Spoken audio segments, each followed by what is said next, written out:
Allah gambarkan iman ini seperti pohon. Seperti pohon. Wa masalu kalimatin thayyibatin kasyajaratin thayyibatin asluha tsabitu wa far'uha fis sama. Perumpamaan kalimah thayyibah ini adalah seperti pohon yang bagus, yang akarnya itu menghujam ke bumi dan cabangnya terus ke angkasa. Ini kapan? Nah ini tidak akan bisa lah pohon itu gede itu kecuali dipupuk dengan amal soleh. Pohon yang gede itu dipupuk dengan amal soleh. Maka illal ladina, orang yang tidak rugi orang yang beriman dan amal soleh. Sedangkan amal soleh ini pun tidak akan bisa istiqomah kecuali dibarengi dengan dakwah. Manusia ini orang yang selalu berubah-ubah. Orang yang selalu berubah-ubah. Seperti tanah liat. Tanah ya kita ini tanah liat. Tanah liat, endut. Nah, tanah liat. Dibentuk, nanti juga rusak lagi. Dibentuk lagi, harus selalu dijaga bentuknya. Kalau enggak, rusak. Demikian juga kalau kita sudah baik, sudah amal baik, mesti harus dijaga dengan dakwah. Sudah istiqomah di masjid, tahu-tahu karena cuaca panas atau cuaca itu lagi hujan, maka dia ini istirahat di rumah. Begitu mau istirahat, ketemu temannya, ayo ke masjid. Hujan-hujan seperti aku bawa payung. Oh ya, ayo berangkat. Nah, gak jadi. Karena wujudnya dakwah, sawasau bil haq, akhirnya apa? Akhirnya jadi istiqomah ke masjid. Jadi istiqomah ke masjid. Kalau tidak jamaah dibiarkan. Tidak puasa dibiarkan. Tidak sholat dibiarkan, lama-kelamaan tidak iman dibiarkan. Ini berbahaya Tuhan. Maka harus dakwah dan amal soleh ini harus wujud. Itulah kenapa para sahabat murid-murid baginda Nabi Muhammad SAW ini, mereka ini tidak masuk Islam kecuali langsung amal dakwah. Jadi tidak perlu belajar 10 tahun. Enggak begitu tertibnya Nabi. Abu Bakar As-Siddiq radhiyallahu ta'ala anhu, begitu beliau mengatakan asyhadu alla ilaha illallah wa anna Muhammadar Rasulullah, ilmunya baru syahadat saja, maka sudah diperintah oleh Nabi untuk mendakwahkan agama. Itu dakwah itu begitu. Bukan dakwah itu harus belajar dulu 10 tahun. Kalau begitu, kalau Abu Bakar harus belajar 10 tahun sampai hijrah pun itu 10 tahun atau 13 tahun di Mekah, Abu Bakar belum dakwah. Baginda Nabi sendiri itu pertama kali yang dikasih apa? Yaitu kasih kefahaman mengenai Allah. Setelah itu langsung ya ayyuhal muddatsir qum fa'andzir, perintah dakwah. Perintah dakwah itu ayat kedua. Setelah Iqra bismi rabbikal ladzi khalaq, maka berikutnya Allah turunkan yaitu ya ayyuhal muddatsir qum fa'andzir, perintah dakwah. Itulah maka Abu Bakar masuk Islam, langsung perintah untuk dakwah. Abu Dzar masuk Islam, langsung berdakwah. Sayyidina Umar masuk Islam, langsung berdakwah. Mus'ab bin Umar masuk Islam, langsung berdakwah. Itu masih di Mekah semuanya. Ja'far bin Abi Thalib masuk Islam, hijrah ke Habasyah, Najasyi masuk Islam. Dakwah Tuhan. Ini dakwah. Dakwah itu justru itu amalan atau kerja pertama kali sebelum sholat, sebelum zakat, sebelum yang lain-lain. Dakwah itu kerja pertama kali setelah syahadat. Maka dakwah tidak ditinggalkan. Itu mungkin ada orang yang mengatakan itu kan awal-awal Islam. Bagaimana kalau Islam itu sudah sempurna? Apakah juga begitu? Enggak belajar dulu. Ini Sayyidina Ikrimah ibnu Abi Jahal.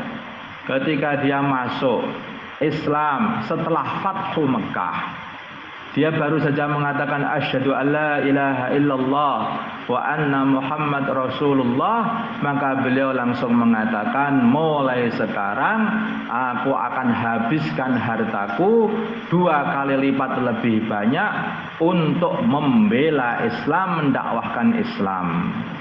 daripada dulu hartaku aku habiskan untuk menghalang-halangi dakwah Islam. Itu baru masuk Islam ini setelah Fathu Mekah.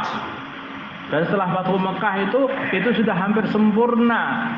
Itu wahyu yang diturunkan Allah kepada baginda Nabi Muhammad sallallahu alaihi wasallam, "Idza jaa nasrullahi wal fath wa ra'aitan nasa yadkhuluna fi dinillahi afwaja fasabbih bihamdi rabbika wastaghfir innahu kana tawwaba."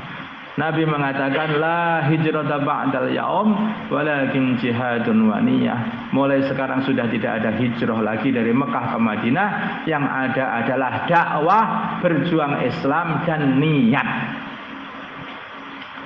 Siapa yang ada kemampuan langsung keluar cash fisabilillah. Yang belum ada kemampuan atau masih ada udzur maka niat. Jadi Nabi setelah Fathu Mekah bagi Nabi keluarkan seperti ini. Sekarang ini sudah tidak ada hijrah, yang ada adalah dakwah dan niat dakwah. Makanya kita ini dibuat jamaah rangka, jamaah kes atau jamaah rangka. Jamaah rangka keluar jadi kes, buat lagi jamaah rangka lagi. Nah, terus berputar-putar akhirnya sehingga pengeluaran jamaah tidak henti-hentinya. Tidak henti-hentinya. Maka hadirin yang dimuliakan Allah Subhanahu wa taala, karena seluruh umat Islam di awal-awal Islam ini umat ini aktif semuanya untuk perjuangan agama, maka hanya dengan sebentar saja 2/3 dunia ini sudah rata dengan Islam. Rata dengan Islam, bukan? Sebaliknya bila mana perjuangan itu sudah berhenti, maka yang terjadi adalah kemerosotan Islam di mana-mana. La yasluhu amru hadhil ummah illa bima salaha bihi awwaluha. Umat ini tidak akan bisa baik kembali kecuali dengan cara dulu umat ini diperbaiki. Bagaimana Nabi memperbaiki umatnya Nabi Ibrahim ini, yaitu dengan dakwah. Ketika wafatnya baginda Nabi banyak terjadi yaitu kemurtadan dan terjadi kerusakan amalan di dalam Islam. Kecuali hanya Mekah dan Madinah saja yang masih utuh, di luar Mekah Madinah banyak terjadi orang itu meninggalkan agama. Maka Abu Bakar faham solusinya adalah dakwah. Kirimi jamaah terus kembali semuanya ke Islam. Maka Abu Bakar itu mempunyai kata-kata yang sampai sekarang masih terngiang-ngiang di telinga kita. Ayung qasuddin wa ana hayy. Apakah agama akan dikurangi amalannya? Padahal aku masih hidup, itu tidak akan terjadi. Selama aku masih hidup, maka agama harus lengkap diamalkan semuanya. Tidak boleh satu pun yang tertinggal. Ini namanya tanggung jawab. Dilihat ini terus umat ini harus full mengamalkan agama, tidak boleh ditinggalkan. Caranya apa? Dakwah terus, kirim jamaah terus, kirim jamaah terus. Insyaallah Pak ya. Maka hadirin yang dimuliakan Allah Subhanahu wa taala, kalau umat ini bergerak untuk mendakwahkan agama, tunduk kepada Allah, ikuti perintah Allah, maka dikatakan oleh Pak Syekh, maka kalau tunduk betul, ikut betul, taat betul umat ini kepada Allah, maka dunia ini pun juga dijadikan tunduk, dijadikan taat kepada umat ini oleh Allah. Bahkan sak hewan-hewannya pun juga taat tunduk kepada umat ini. Maka hadirin, Abdullah bin Umar radhiyallahu taala anhu dilapori oleh seseorang orang kampung. Wahai Abdullah, ini di depan itu ada macan, ada singa yang menghalang-halangi jalan sehingga orang tidak berani lewat. Bagaimana? Mana di sana? Ya, didatang oleh Abdullah bin Umar. Kemudian macan atau singa itu dijewer kupingnya, disingkirkan dari jalan. Mana? Pergi. Bagi Abdullah singa suaranya bukan ngeong gitu saja Pak. Anggap seperti kucing itu saja itu. Jewer kupingnya disingkirkan dari jalan. Anda pergi. Maka Abdullah berkata, betul apa yang dikatakan baginda Nabi, bila mana umat Islam ini yang ditakuti hanya Allah saja, maka makhluk-makhluk Allah akan dijadikan takut kepada umat ini. Sebaliknya kalau umat ini sudah tidak takut lagi kepada Allah, maka makhluk-makhluk Allah akan dijadikan nakut-nakuti umat ini. Kita takut sama istri, kita takut sama sawah, kita takut sama sapi.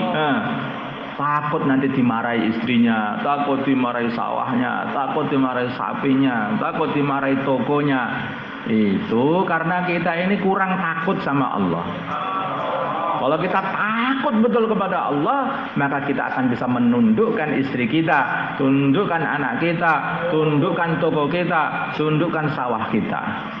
Kita jadi penguasa sawah, bukan dikuasai sawah. Kita jadi penguasa toko, bukan dikuasai toko. Nah, begitu Tuhan. Nah, saya takut kepada Allah. Kalau sahabat radhiyallahu taala anhum, mereka ini telah tunjukkan kepada Allah Subhanahu wa taala ketaatannya. Maka akhirnya Persia ditundukkan kepada mereka. Romawi ditundukkan kepada mereka, Mesir ditundukkan kepada mereka, Afrika ditundukkan kepada mereka, mana-mana ditundukkan kepada mereka, saking tunduknya mereka kepada Allah. Maka dikatakan al-jaza min jinsil amal. Balasan Allah itu mengikuti amalanmu. Amalanmu tunduk kepada Allah, maka makhluk-makhluk Allah akan ditundukkan kepada kamu. Ini difahami betul oleh para sahabat masalah ini. Maka ketika Sayyidina seorang sahabat yang dia ini mau membuka Mesir, ingat saya itu, ada kesulitan terus. Masya Allah, tidak bisa masuk ke Mesir. Mau mendakwahkan agama ke Mesir nggak bisa. Abu Musa al-Asy'ari ingat saya. Maka kirim surat kepada Sayyidina Umar, bagaimana permasalahan ini. Dan dibalas oleh Sayyidina Umar, wahai orang-orang Islam, hendaknya kamu tunjukkan ketundukanmu kepada Allah, ketaatanmu kepada Allah. Senjatamu itu adalah taatmu kepada Allah, kekuatanmu adalah taatmu kepada Allah. Itu tunjukkan. Kalau kalian sudah bermaksiat, maka amalan kalian dengan amalan musuh kalian sama saja. Sedangkan mereka lebih banyak senjatanya daripada kalian. Sebaliknya kalau kalian tunduk kepada Allah SWT, taat kepada Allah, maka nusratullah akan bersama kalian. Akhirnya apa? Perbaikan amal. Sudah lama itu nggak bisa masuk ke Mesir, dihalang-halang. Akhirnya mereka ini terus amalan dengan sebaik-baiknya. Akhirnya dimudahkan oleh Allah bisa masuk ke Mesir, sehingga kota itu bisa kemasukan hidayah. Maka hadirin yang dimuliakan Allah Subhanahu wa taala, ketundukan kita, maka jangan lupa kita harus punya amalan infiradi yang kuat pula. Di samping amalan istimai, maka amalan infiradi ini pun harus kuat pula. Tunjukkan kepada Allah ketaatan kita kepada Allah. Kadang-kadang seseorang ini ada permasalahan, satu jamaah ada permasalahan, tapi ada satu orang yang makbul doanya, diminta, doalah kepada kamu punya amalan yang lebih kuat daripada kami, coba doa supaya diselesaikan masalahnya oleh Allah Subhanahu wa taala. Di antaranya itu kejadian ketika di negeri Persia. Sayyidina Khalid bin Walid ini kesusahan sekali itu mau masuk ke negeri Persia ini. Maka akhirnya umat ini tahu, oh ada satu orang yang doanya makbul. Siapa? Al-Barra ibnu Malik, yaitu pamannya Anas ibnu Malik. Ditanya aja, cari dia. Wahai Al-Barra, doalah kepada Allah. Kami telah mendengar dari baginda Nabi Muhammad SAW bahwa engkau ini doanya adalah makbul. Rubba as'asa al-bara la yubawa indan nas idza aqsama billah abarrahullah minhum al-Barra ibnu Malik. Kadang-kadang ada orang yang dia ini rambutnya awut-awutan, tubuhnya berdebu, tidak diperdulikan oleh orang, tetapi kalau doanya pasti dikabulkan oleh Allah. Nah kalau mintalah kita doa, jangan sembarangan kita ini. Kalau bajunya nggak bagus, jangan disuruh doa. Kadang-kadang yang suka nata-nata serandal, itulah yang wali sebetulnya. Yang di belakang-belakang ini Al-Barra ibnu Malik, orangnya tidak dipedulikan oleh orang lain, tubuhnya kurus, tubuhnya sudah kurus, bajunya ini juga lusuh, rambutnya sudah awut-awutan, sudah dia kelihatan memelas, tapi ternyata kemenangan umat Islam diletakkan oleh Allah pada doa beliau. Begitu beliau doa, ya Allah, ya Allah, ya Allah, ya Allah, selesai bermasalah, dibukalah Persia. Maka hadirin yang dimuliakan, tidak ada umat Islam, wali-wali Allah tersembunyi kepada umat Islam ini. Kita tidak tahu siapa itu. Kalau begitu, tidak ada hak bagi kita suudzon kepada teman-teman Islam kita. Yang ada hanyalah husnudzon. Mungkin wali loh ini. Ini mungkin makbul loh doanya ini. Maka jangan sampai ada suudzon kepada teman kita. Rasakan ini wali Allah, ini wali Allah, ini makbul doanya. Kalau ketemu Tuhan, doakan Islam ini supaya dibantu oleh Allah.